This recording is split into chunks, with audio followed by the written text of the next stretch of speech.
thoughts on the Clemson quarterback situation, how it played out, and what you're expecting from it moving forward. The Tigers off this week, back in action in Week 10 on November 5th at Notre Dame. Whether Dabo knows it or not, he has a quarterback problem on his hands. It's significant. Like, it's going to cost them a championship, whether that's an ACC championship or potential national championship. It's hurting them right now, the quarterback play and the inconsistency of quarterback play. And I think his loyalty, and you could say, I don't know if it's blind loyalty, but it sure feels that way when we're all watching the same game and you can see what is a massive problem. There's a small portion of me, though, that says maybe it's the offense that's the problem. But at the same time, I saw DJ struggle with those throws. I saw him force the ball into coverage. I saw him miss a wide open touchdown that's a layup that he underthrew because he was trying to guide it there and just not screw it up. I think he's got a problem on his hands. I also think he has the best culture in college football, because to hear both players after the game speak to the media and say the exact same thing, and DJ's like, shout out to Cade for getting it done. What a great job he did. And then for Cade Klubnik to come over and say, first thing out of his mouth, this is DJ's team, which is exactly what Dabo said after. That's pretty impressive. All that is great, but they have a quarterback problem on their hands. I just don't know if they know it yet, because it is holding them back. And it held them back last year. It's why they weren't very good from their standard, but I think it's an issue. And I think he's got to resolve it. And I almost think they would have been better served to compete in practice and leave it open. I know he doesn't want a distraction on a bye week, but I don't think DJ is the guy. I really don't. See, I mean, I'm really going to disagree here. I actually think that DJ had played very well for most of the year. I thought he played really well against Georgia Tech, and they just had 5 drops, right? If I was going to list the problems out for this Clemson offense, wide probably receiver. Number 1, wide receiver. They don't have dudes there like they used to have. Probably number 2, offensive coaching. About a month ago, we went over the idea that they don't have enough guys who have experience at the college level on that staff and experience outside that system to bring some other ideas, right? If you look at how that system is translating right now at Virginia and how it was working at USF before they brought in Travis Trickett, the results from that Clemson system, if you don't have a Trevor Watson, is kind of sketchy. And to be honest, like, he had a bad game. It was like something was really off, but that is not consistent with how he's been playing in other games. He was leading the nation in big time throw to turnover worthy pass ratio on PFF, like number 1 in the country. So it's not like he's been putting the ball at risk all year. Like, he balled out against Wake, and they had to have every single one of those throws to win that game when they had basically their entire secondary out. Now, look, if he continues to play like he played against Syracuse, it's a major issue, but like, I didn't put that on my locks card. I definitely had some Clemson, and I would, like, having watched that game play out, I would bet Clemson again and lay the 13. They were definitely the better team. They just had 4 turnovers.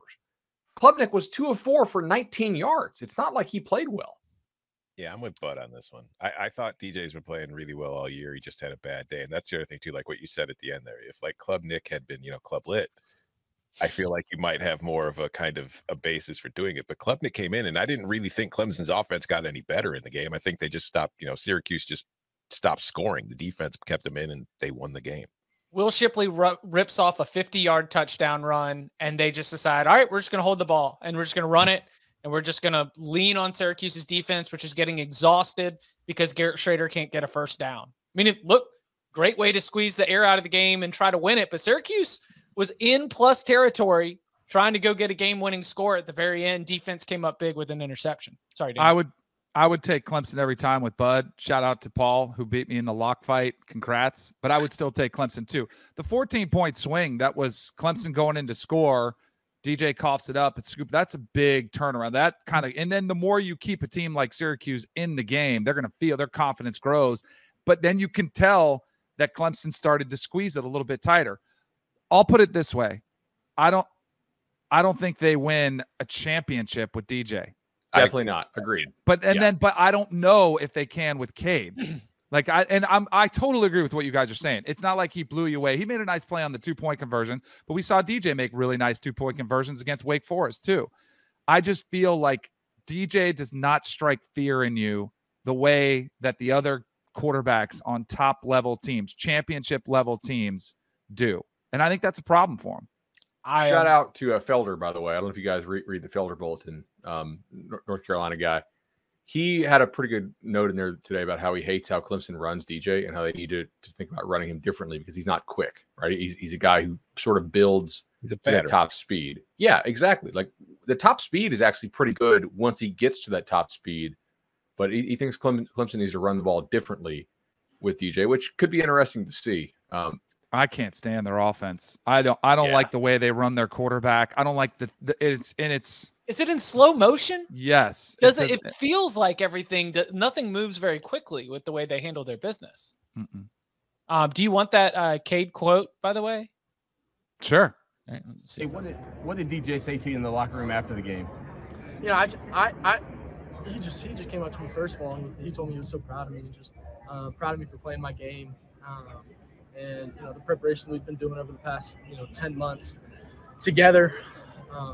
She was just really proud of me, but then I immediately told him, bro, this is your team, man. Like, you might have off game, but it's your team, and in 2 weeks from now, you're gonna come back and do something you really want to do. So the reason that he's not the starting quarterback is that he's 14 years old. No, I'm just kidding. I was thinking the same sound like it. Well, you know what's great? You know what's great about their and Dabo, I'm sure, is taking notes on everybody. He did it after the Florida State game. He's like, y'all said, my quarterback. And at that time, I was on DJ's bandwagon. Like, hey, good. You were right all along. But for him to compare him to Steph Curry and say Steph Curry has a bad night too, that is not what's happening. Okay. Let's just say that is not what's happening. You know what's great though about their next game? Because I may or may not have gotten into it with Joel Klatt a little bit about, he took some shots at Clemson, and I was taking, say, hey, I think they'd be undefeated versus Ohio State or Michigan schedule 2. They got a common opponent in Notre Dame, like put up more points than Ohio State did. And then you could say, you could silence everybody, Dabo. Early Caesar's line on that is 10.